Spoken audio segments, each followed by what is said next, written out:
Good afternoon.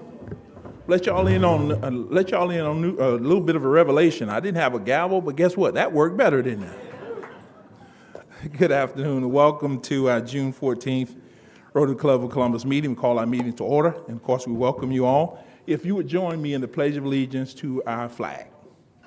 Pledge allegiance to the flag of the United States of America and to the republic for which it stands, one nation, under God, indivisible, with liberty and justice for all. At this point, I call on past President Ron to come and give us the invocation according to his faith tradition. I'm grateful that all the people were meeting here today because most of us needed some cardio aerobic exercise. Those of you that parked in Phoenix City, they are towing your cars right now, so be prepared. I lived in Louisville, Kentucky for a number of years, and there was a man who shaped my life called Thomas Merton. And I would ask you to join me as I share one of his prayers with you. Let us pray. My gracious God, I have no idea where I'm going. I do not see the road ahead of me. I cannot know for certain where it will end. Nor do I really know myself, and the fact that I think that I'm following your will does not mean that I'm actually doing so. But I believe that the desire to please you does in fact please you. And I hope I have that desire in all that I am doing. I hope that I will never do anything apart from that desire. And I know that if I do this, you will lead me by the right road, though I may know nothing about it. Therefore will I trust you always, though I may seem to be lost into the shadow of death. I will not fear, for you are ever with me. You will never leave me to face my perils alone. For life, for food, for one another, we give thanks. Amen. Remember the cans. Thank you so much, Ron. And we call on Ron Williams. Is he here? Will come and give us news for today. Ron,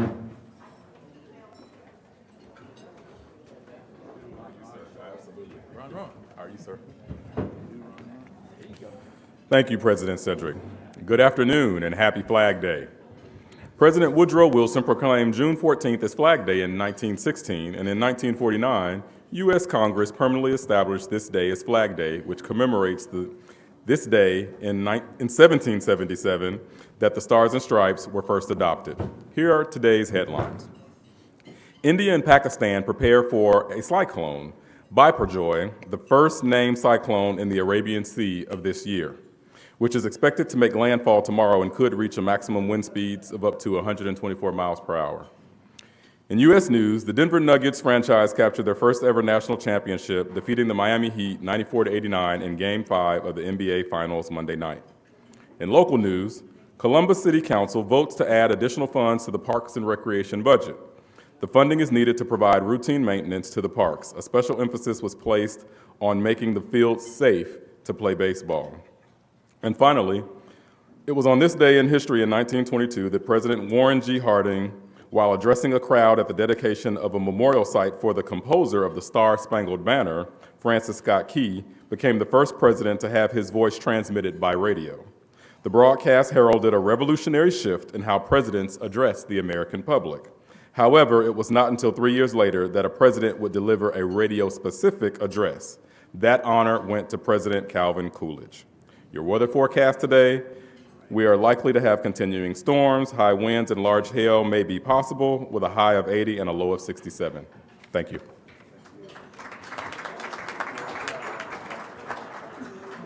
Thank you, Ron. At this point, we call on Frey, if you would, introduce to us our visiting Rotarians and guests.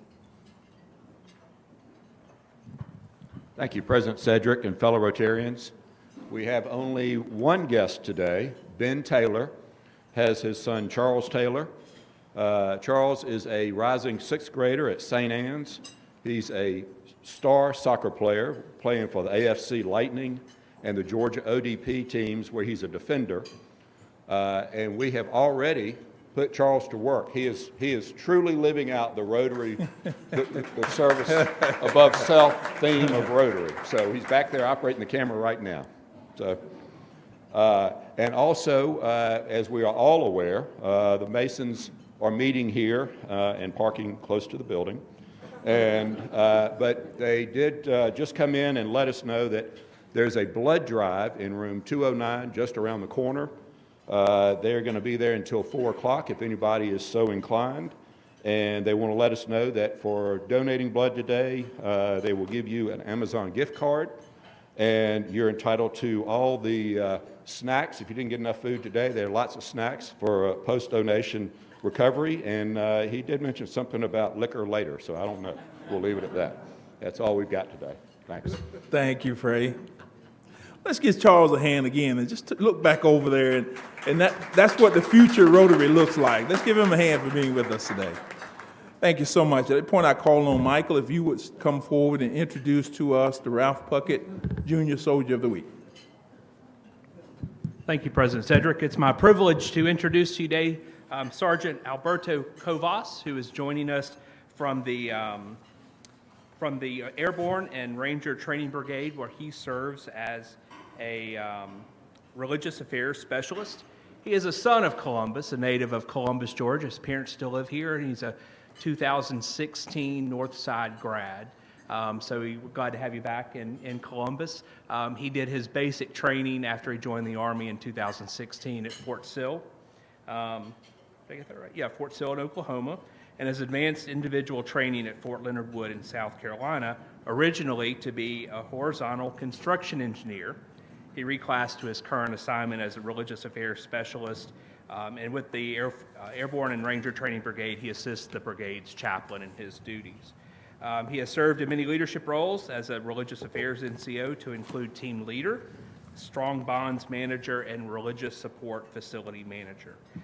He has completed the combat medical ministry course, the basic leaders course, as well as the combat lifesaver course. And through his service to our country, he has earned the Army Achievement Medal, the Army Commendation Medal, the Army Good Conduct Medal, the National Defense Service Medal, the Military Outstanding Volunteer Service Medal, the Global War on Terrorism Service Medal, the Non-Commissioned Officer Professional Development Ribbon, and the Army Service Ribbon.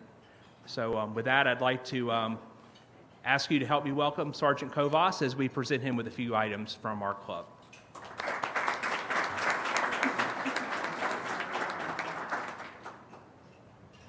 Sergeant Covas, to memorialize your time with us today, we have a Colonel Ralph Puckett Jr. Soldier of the Week certificate for you, as well as a challenge coin, and you know what to do with coins like that. We also have for you a passport to the arts. So we hope that maybe you'll take one of your parents or someone else with you to a number of venues here in Columbus that include the River Center, the Columbus Symphony Orchestra, the National Infantry Museum, the world-class Columbus State University Theater Department, which I'm a little partial to, and the Springer Opera House. So that is for you. And most importantly, we have Colonel Ralph Puckett's book, Words for Warriors, autographed by the Medal of Honor winner himself. So we hope that you will take that and find some inspiration from that as well. So again, thank you for being with us, and if you'd like to say something, you're welcome to. Just thank you very much for having me here. I'm so glad to be here. Thanks so much. Sergeant Covas, on behalf of the 280 members of this club, I again like to welcome you and thank you for being with us today. And please take back to your fellow soldiers on Fort Moore how much we appreciate what you do for us and what you do for our country. Let's give him a hand again for being with us. It's always great when we can introduce a new member to our club. So we call on Ms. Carol, if you would come and do just that.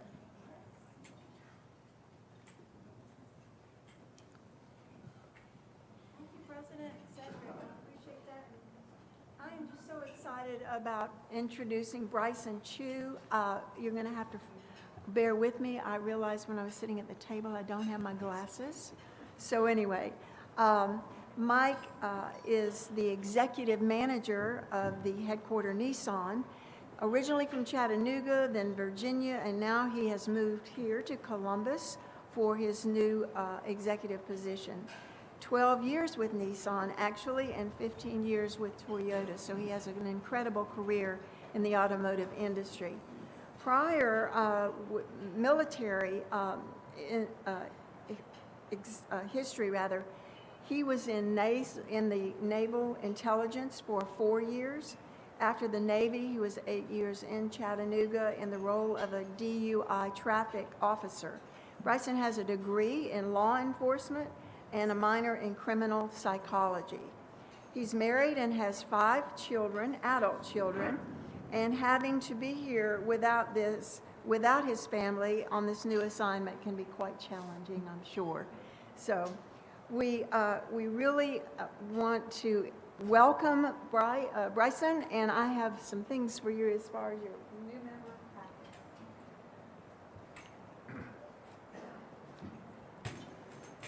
I'll get that. Thank you. This is your new member badge. Okay. And we want that to be a blue badge very, very soon. This is your certificate of membership and other information, a pin, your Rotary pin, and other information. And I know all of us will help Bryson get the signatures that he needs for his new member introduction. So we appreciate that. Bryson, would you like to say a few words? Sure. Good. Thank you. Well, thank you. I appreciate it. It's an honor. It's something I've never been a member of. So it's really great being here with the Rotary Club.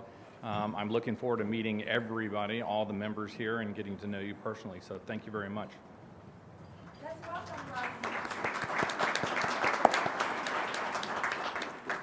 Bryson. Bryson, to you, I think she wants to photograph with you.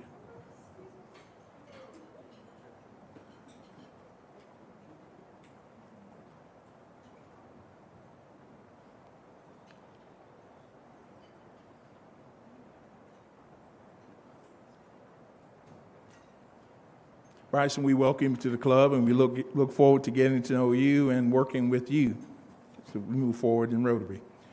Is Amber here? I didn't see Amber.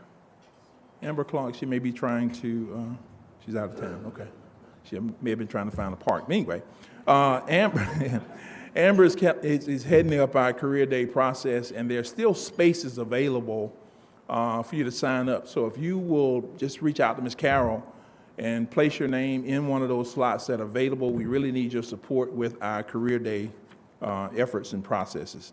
Just a few announcements. We have the Children's Fund application process is underway. If you know of an agency that should apply for the Children's Fund, please let Rebecca Nix know or Julie know. The deadline for the application is July 14th. There will be a Zoom happy hour tomorrow from 6 p.m. until 8 p.m. Drop in and have some fellowship and get a makeup. At this point, I'd like to call on Ms. Louise, if you would come and introduce our program for today. Louise, if you would come. Good afternoon, everyone. I have the pleasure of introducing a familiar face in our community, Kristin Barker. It's wonderful to have you here to hear what you have to tell us. Kristin is the director of Better Works Columbus. She has served her current position since 2018, and she has a passion for seeing the Columbus community prosper economically and for reducing poverty by removing the barriers that keep the under and unemployed from securing meaningful work. Kristin believes that by working together, businesses, nonprofits, schools, and city leaders can harness the resources that will help break this cycle of poverty. Also, in her spare time, Kristin has been the marketing manager and senior operations manager for the Continuing and Professional Education Department at CSU. These roles allow her to develop collaborative, organizational, management, and leadership skills, as well as to cultivate an appreciation for supporting the growth of others around her. Servant leadership is a core belief that drives Kristin to encourage the development of others. And as from an organization that values the servant leadership prospects that come through our way, thank you. Kristin has a BA in marketing and a master's degree in business administration from Columbus State University.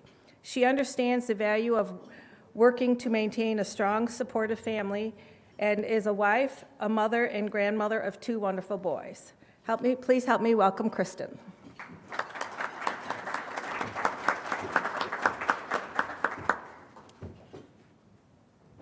thank you. Thank you for welcoming me today. I do feel very, very welcome here. Better Work is a program of the Georgia Center for Opportunity. We are a nonprofit headquartered in the Atlanta area, and our mission is to ensure that every person, no matter their race or the circumstances they were born into or their past mistakes, has access to a quality education, fulfilling work, and a healthy family life. I want to ask, what has been the single most important relationship in your life? Has it been with a parent, a teacher? What about the relationship that you have with yourself? Whoever that person was or is today, you need relationships that are positive in your life. You need to see behavior that's respectful. You need to feel that you're important to someone, and you need to know that you have something of value to offer. I want to tell you about a young lady that I met. Actually, I think I met her in May of last year. This was her in June. She was living in a domestic violence shelter with her 2 boys at the time. And Dominique had no transportation.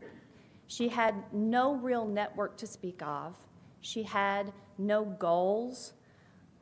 She didn't have a whole lot. She did have a job. She was working at, where was she working? She was working, I can't remember, but it was a very small shop, and she didn't see any opportunity beyond that for herself, largely because she had a criminal background hanging over her head as well. But there was one very important thing that Dominique had. She had a desire. She had a desire to do more and to do better for herself and for her boys. And she wanted help to do that. So I developed a mentoring relationship with Dominique. And over the course of the next few months, I started to see some changes in her and in the way that she thought. She decided to set some goals, and she knew what she wanted to do, and she knew where she wanted to work. She started to, through that process, make some decisions, some better decisions to change behaviors that had hindered her in the past. Flash forward, she got a job at Buffalo Rock, which was her goal company she wanted to work for, in August of last year, and she's still there today. She's been able to get a vehicle of her own. She is now thinking about looking for a better housing situation for her family. Long story short, she decided she had something to work for, and she developed some hope, and she has goals. Now, so many things play into the barriers, those barriers that I talk about for people just like Dominique. It's probably not a surprise to many of you that our poverty numbers in Columbus are very, very high. And you can see in comparison to 2 other cities of similar size, we looked at Asheville, North Carolina, and Huntsville, Alabama. You can see how much higher that poverty number is. Poverty percentages for Columbus. And this is looking at our MSA, but if you look at the city of Columbus, it's actually closer to 20%. That poverty level plays into our per capita income. And you can see by comparison that per capita income is low, and that, because it's a measure of our overall economic position in our community, that hurts us. Businesses look at that when they're coming to Columbus, or considering coming to Columbus. Those numbers are also related to our prime age labor force participation rate, which is also very low by comparison. And a lot of times people tell me they think people are just lazy and they don't want to work, and that's why that number is so low, but it's much more complex than that. just look at the next figure there. The overall percentage of children who live in single-parent families, it's almost 50%. Think about all of those barriers that are related to that in families just like Dominique's. For Dominique, her family of her size, 3 people with 1 income, their living wage figure would be $39.71 an hour. So Dominique is doing well, but that's a journey for her to get to that living wage. And she has to rely on benefits like food stamps and others. And as she progresses toward that income level, she loses those and can end up in a deficit. So it's very difficult for someone who's trying to work their way out of that situation when they're living in poverty.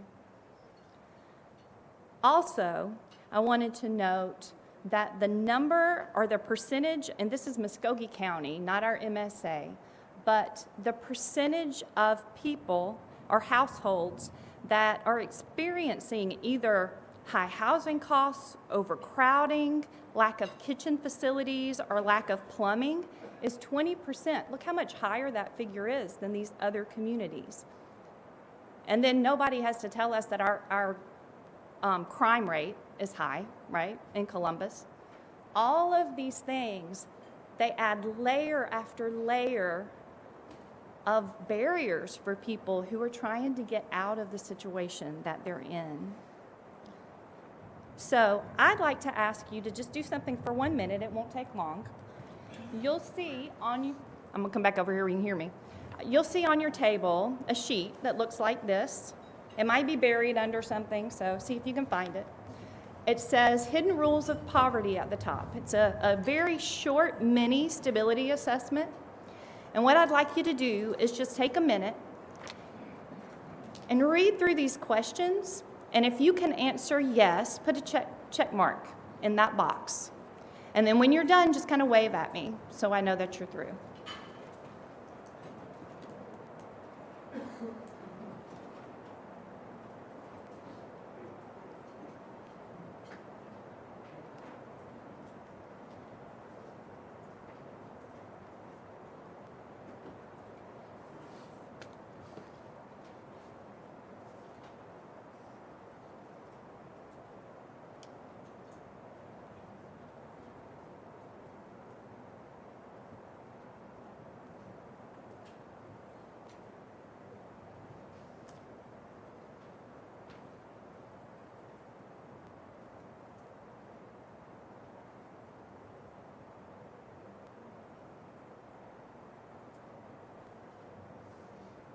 All right, y'all should be about halfway done. Who's finished? Anybody finished? Just kind of hold up your hand so I know.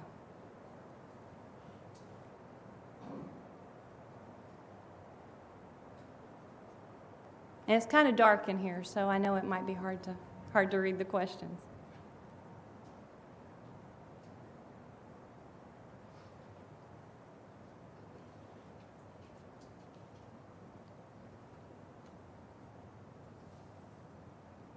Okay. Most of you finished? All right, great. If you're not, just go ahead and finish working through. So I'd like for you to raise your hand if you answered yes to the most questions in that daily instability box at the top of your sheet. Just raise your hand if those are the questions you answered yes to. Okay? What about the long-term stability box at the bottom? Who answered yes to most of those? More of those, okay? All right. And then who finally answered yes to most of the questions in the daily stability box in the middle? Okay.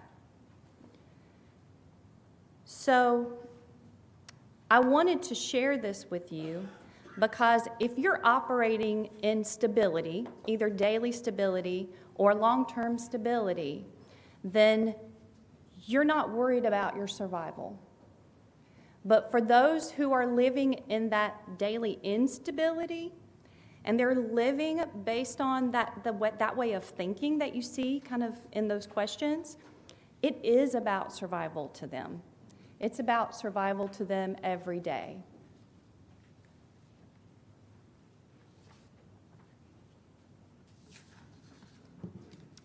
Find my right sheet here.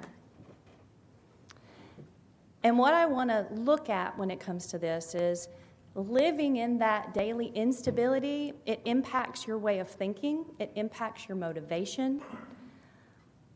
If you've ever heard about hidden rules, then you understand that it can be very, very difficult for someone who is used to living in that daily instability to code switch. And what that means is to think in the way that someone living in stability thinks.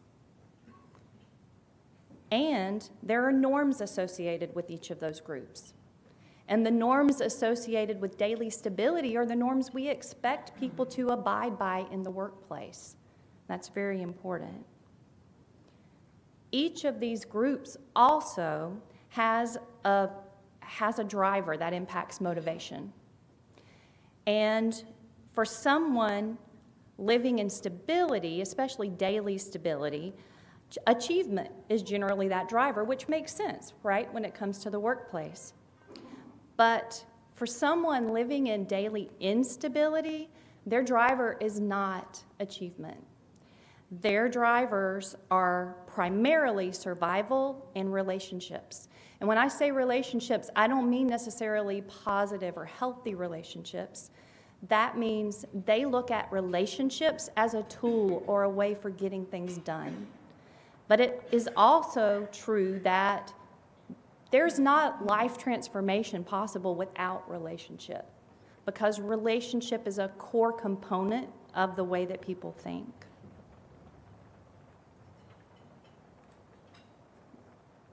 I also want to note that for people who are raised in stability, mentoring relationships are more likely to be developed naturally. This is why we must be intentional about mentoring people who are living in poverty and living in that daily instability. So mentoring can provide an answer to poverty, and it does that because people can begin to think differently when they understand that others care, really care about them. They can begin to find trust. They can begin to hope. They can set goals. They can plan. They can ultimately begin to see their own value, because many times people don't see their own value. So by this point, if you're not familiar with Better Work, you may be asking yourself, what does Better Work do? So I want to share a little bit about what Better Work does. Better Work Columbus, as you said, Luis, was started in 2018 when I came on board here in Columbus. And we have a network of partners, including 35 employers and over 20 nonprofits who partner with us.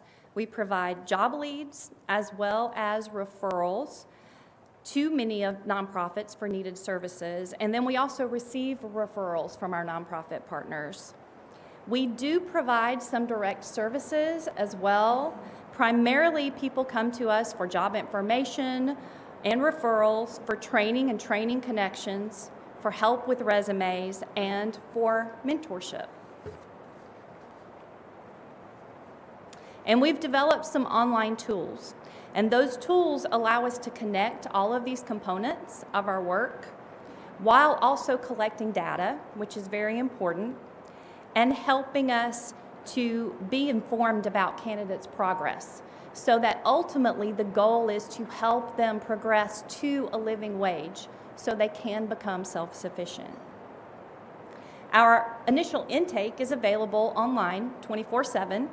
So it's a good option for someone who's working multiple low-wage jobs and wants to make that connection to begin to do better. Better Work needs your help today.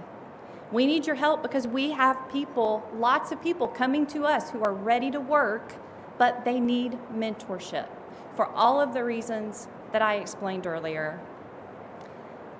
So I want to talk a little bit about what mentoring looks like with us.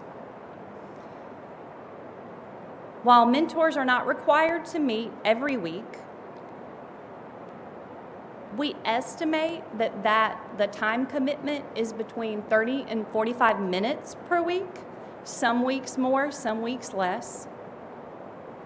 We do ask our mentors to work with each candidate once they're connected, and usually the mentors work one-on-one with one person for at least 120 days to allow them enough time to establish a healthy, positive relationship, and to give that candidate time to begin working toward those goals, 6-month goals. Meetings are flexible.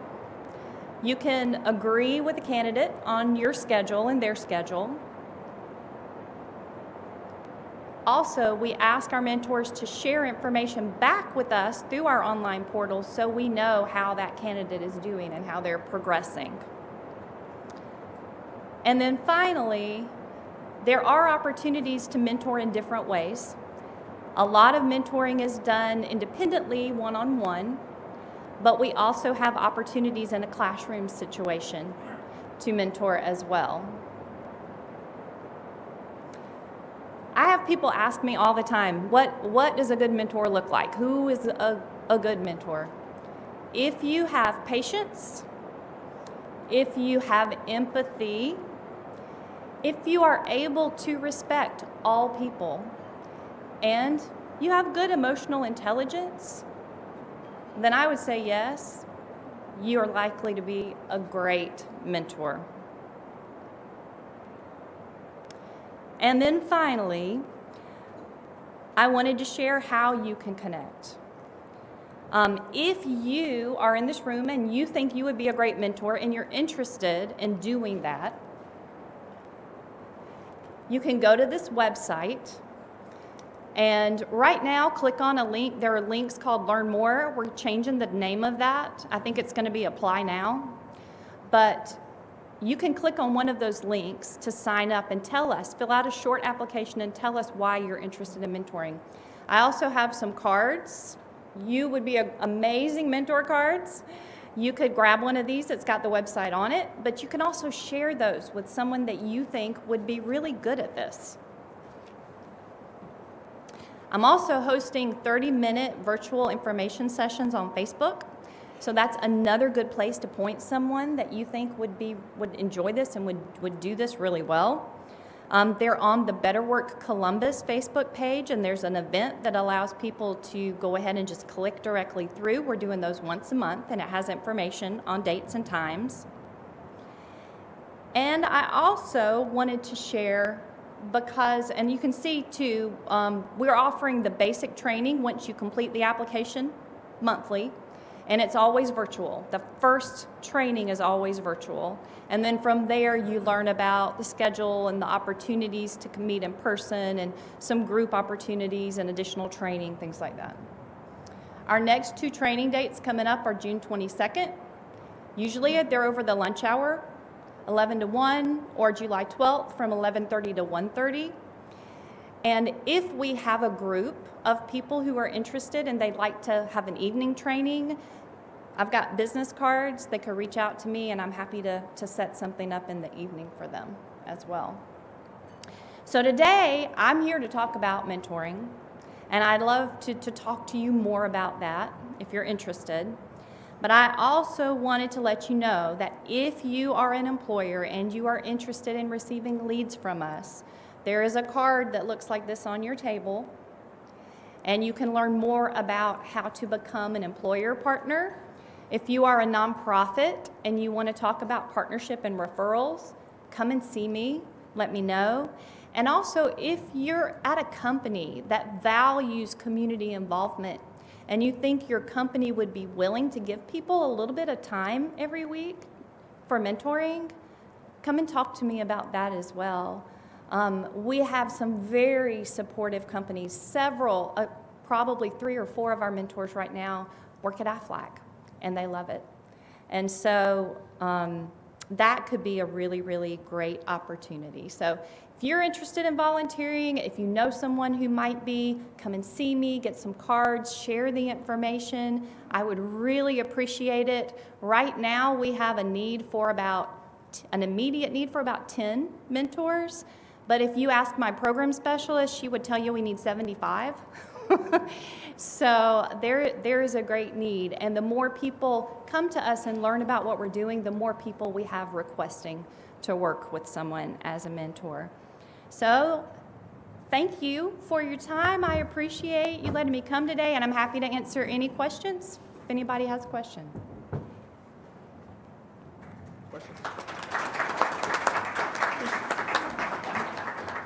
Bishop, before you go, I'd just like to ask you, just tell us a little bit about what does a day in the life of your workday look like? What does that look like? A day in the life of my workday. So my workday is really, it's being out in the community a lot. It's meeting with partners, meeting with leaders. I'm also the chair of the Mayor's Commission on Reentry, because about 30 to 40% of the people who come to us have some type of a background, just like Dominique. And so we're working on expanding opportunities for them at different levels. We're working on making sure we have a safety net for people as they come out of jail or prison, so we can make sure they get connected to resources. So meetings that are connected to those things, meetings connected to just how do we collaborate in the community to create a real connected network and know what we're all doing, because the more connected we are, the better off we are. So a lot of my day is doing that. Less of my day now that we have a program specialist is actually working with the clients and mentoring them, but I have a program specialist, and that's what she focuses on. As people come into the system and they apply, she has a screening meeting with every one of them. And she's able to learn about what they need and their background and make sure that if they're a good fit for one of our employer partners, she knows what that situation is before she releases that lead. So she's working directly with the clients more than I am, but that doesn't mean that I don't get to do that as well. We have another question in the back. Yeah. Hey, Thank you, Sante. Kristin, for your presentation, and thank you for making it real. I think it's helpful to see a real life face and a real family to understand the impact of poverty. And my question is, with Better Work Columbus, if an agency partners with you, are you providing that person with job training, like some of those soft skills, so that when they come to the agency, they have had that training beforehand? Yes, so sometimes in certain situations we do. We have classes that have currently been out in South Columbus at Asbury United Methodist Church. Jobs for Life, it's a faith-based program of training. And those classes have been very, very successful in shaping behavior and helping people, like I described, make better decisions about what they're willing to leave behind and what they want for their future. And so we do some of that direct training through those classes. We also will connect people. So if we have a situation, for example, if we have a no-call, no-show, so we have a screening call and they don't show up, and that happens twice, then we have a process where we're going to send them to Goodwill. They are required to go through the Goodwill, find a job and get a job training, and then come show us the certificate that they've done that before we will continue helping them. So it depends, and then sometimes we just have people call us and they want to get a specific type of training and aren't sure where to go, and we can just point them in that direction. I have a question. Do you currently have companies or organizations who want to give back to the community that would literally provide encouragement for their team members to be mentors? I mean, how would you approach an organization or a company to basically serve their community through this? Absolutely. I would say Aflac is a good example. Mm-hmm. They have shared the opportunity through their internal portal. We have also had conversations about possibly coming in to speak to new employees during orientation or to certain groups of employees. So those are some ways, because we are very happy to come speak to any group and share that opportunity with them. So I think that is one example. But yes, and the other example, and it's a little different, but Buffalo Rock is a really great partner, and they do some internal mentoring as well. So that was one caveat with Dominique. When she started working at Buffalo Rock, she actually not only had mentors on our side, but she ended up with mentor at the company as well. Thank you so much. It's great.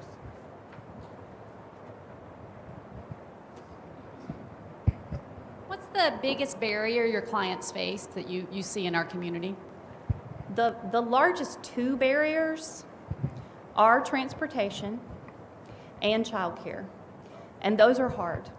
Those are transportation. I think there are some working solutions, and so that is getting a little easier to navigate for people. Childcare is still really, really difficult, and we have such a high percentage, going back to that percentage of children who live in single-parent families.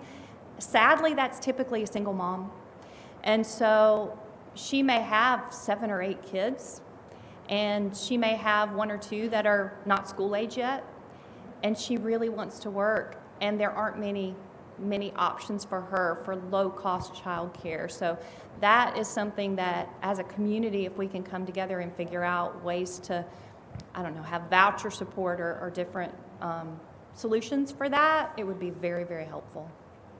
I think we have Chuck.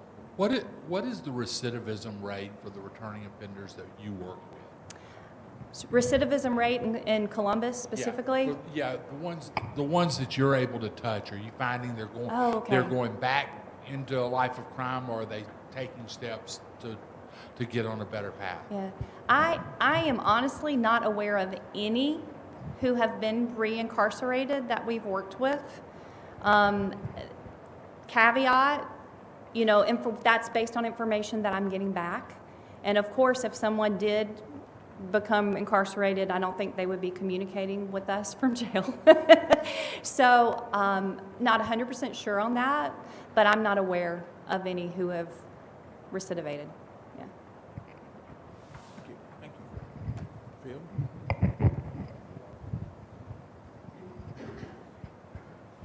Thanks so much, Kristen. I really appreciate the statistics as well. Very sobering to consider some of those high rates of these things. My question is, does Better Work or the Center for Opportunity have any connections with the legal system, maybe in a kind of a specific way, to address high levels of discrimination against people groups such as those labeled with the sex offender label? Yes, so with the justice system specifically, we periodically have opportunities through the Reentry Commission, the Mayor's Commission on Reentry. I actually have a meeting with Judge McBride this afternoon, and he's interested in getting involved. So, those tend to be one-off conversations about those things. But more importantly to me is I want to see the community at large. I want to see the narrative start to change so that people understand that not every person who has been incarcerated needs to be put in the same bucket. And we've got really big buckets about things like sex offenders or, violent offenders, that the situations from case to case are so different that you would hear some of them and you would go, oh my gosh, why are they in that bucket? And so my goal is to help educate and inform the community through projects like Free the Future, which is our current campaign to expand second chances, so that people start to understand that and just take time to listen, because that's a lot of what mentoring is about. It's just about being there and listening and being non-judgmental and creating a safe space for someone to begin to trust again. Does that answer your question? Yes, thank you. Thank you, Chris. Thank you. Kristen, thank you so much for taking on the task of poverty and its complexities, because there's a whole lot to it, as you could were just describing to us, and it's a whole lot more than just money. As a token of our appreciation for you being here with us today, we're going to put a children's book in the local library with your name inscribed upon it. We thank you so much again for, as Phil said, displaying the statistics and the information relative to our own community. Let's give her a hand for being with us again. Just like to re-welcome Sergeant Covis. We thank you so much. He's already left. He had to step out, okay? A reminder of our program will be both on our YouTube page and will be on YouTube, I'm sorry, and our Facebook page. Our next week's program will be Deb Kidder. Would you wave, Deb?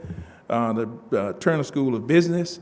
And last thing I would ask before Ron come back up, if you do not have or have not taken a photograph for our directory, Leanne will take that photo. Leanne, would you wave your hand? You'll be able to see Leanne, and she'll find an appropriate place for you to have a phenomenal background. At this point, I ask that you would stand. Ron will come back, give us our four-way test, and we'll be dismissed.